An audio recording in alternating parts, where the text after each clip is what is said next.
speaking about like your career and like how you kind of first blew up, like a lot of that had to do with like your use of social media and obviously like TikTok and going viral. And like, how did you kind of figure out that part of like the music scene? Because that's so important these days, regardless of how you feel about it, like having that ability to like have that reach on social media platforms.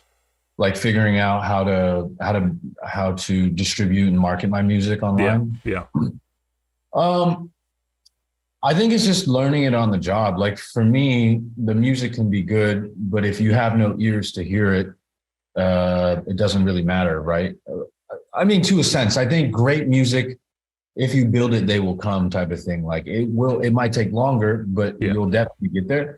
I think for me, what helped me was, to be honest, just the reps. I think most people get it in their head is like, what's the best way to make content? How do I portray myself? Where should we film this? Like, what's the filter that we put on it? What caption should I use? It's like all that shit is, my approach was post 3 to 4 times a day and post 500 videos. And I think most of those questions will be self-resolving problems. And it was like, for me, the first 50 videos probably didn't do much. And then you hit one, and you're like, okay, what made this work? Was it the length? Was it the visual appeal? Was it the contrast?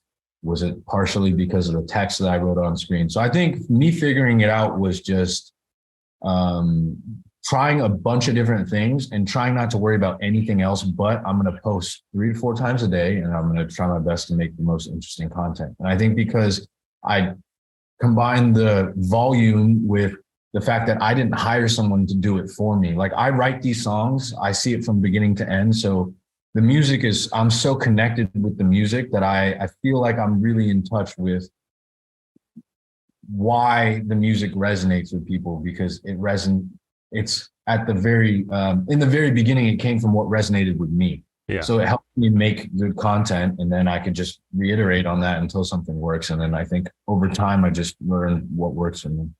Obviously you've had some huge breakthrough moments in singles, and like I want to speak about like Eurostep. Like Eurostep was a really big moment for you in your career. Like that's the one that kind of like I guess made you viral. And this one that I didn't even know you made it, but then when like it came to us in like our inbox, it's like, oh, I've heard this song for sure, like somewhere along the way. I don't even remember exactly where I heard it, but I heard it. And that's kind of crazy how like with the virality of like songs these days.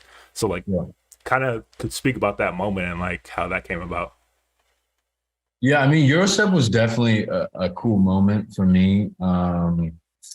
It's well, I mean, I had written the song. What happened was I wrote the hook and then I posted a TikTok, like some dumb, like 5 second TikTok of me just like banging my head to the beat because I was just like, this is so hard type of thing. And I put it on TikTok, and then the next morning I had like 3 million views on the video. Crazy. So it wasn't even like it was exciting, but it was more like stressful because it's not like I could have converted. None of those views converted to actual streams because the song wasn't out. So Yeah. I saw it and I was like, shit, well, I only have a hook, so I got to finish the song and then like kind of piece it so people can actually listen to it. Otherwise, it's just untapped like interest, which is Yeah. just nebulous and it doesn't help me. So I ended up finishing it in like a day, and I released it.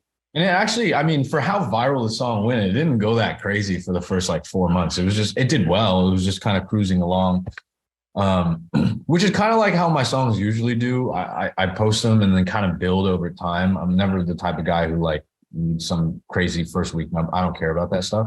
But what ended up happening was Man U and Premier League Soccer posted it.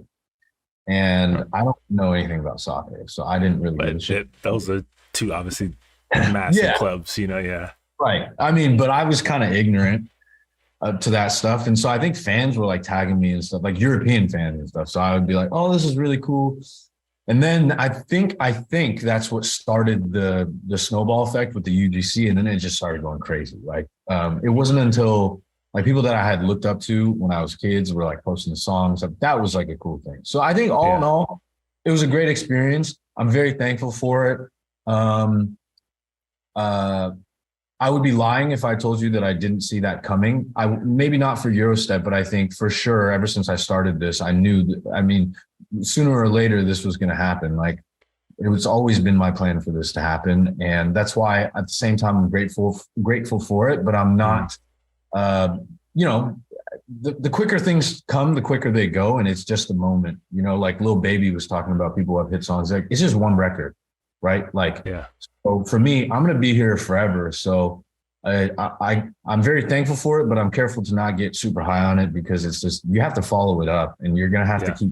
So now I'm going to have, you know, 5, 6, 7, 8, 9, 10 more Eurostep moments, and they're going to be bigger than this one. So I think I'm thankful for this one. It was a great experience. I love that it happened the way that it did. But now I'm looking forward to the next one.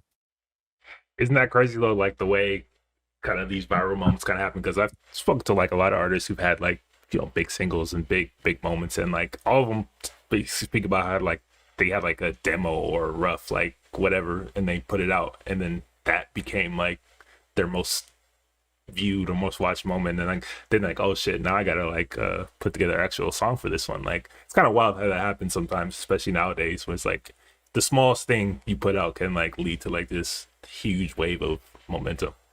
Yeah, it's always organic too, and the beautiful thing is you never really know which one is gonna go. Like for me, the year that I put out when I put out Eurostep, before that I put out a song called Better Alone. It's like a pop song, and I was so sure that was the one that was gonna blow me up. I was like, I don't ever need to write a song again in my life. Like my engineer was saying that, my whole family, like all my friends were like, this is the best song. And it did okay, but it didn't go crazy. And then Eurostep went insane. And I liked Eurostep, but I didn't see it doing this, like, to be honest with you. So it's never really what you think it is. And it's, you know, one little 2, 3, 4 second clip could change your entire career, which is, you know, crazy. Yeah, it's wild. Definitely wild. Use marijuana.